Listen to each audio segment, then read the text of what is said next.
Takže v porovnaní s českou právnou úpravou regulácií konfliktu zájmov, tá naša slovenská je o čosi tvrdšia.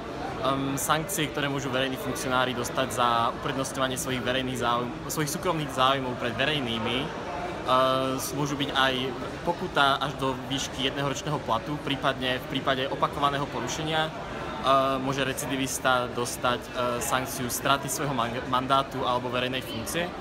Stratiť mandát teda nemôžu len štatutári verejných firiem, ale týka sa to aj najvyšších ústavných činiteľov, ako sú poslanci, členovia vlády a dokonca aj prezident. Avšak v realite sa táto sankcia nejak neuplatňuje. V skutočnosti došlo k uplatneniu iba raz v prípade jedného starostu malej obce zhruba s 2000 obyvateľmi na juhu Slovenska. Čiže v praxi máme na papieri v zákone tvrdé sankcie, avšak v realite nie sú vždy uplatňované.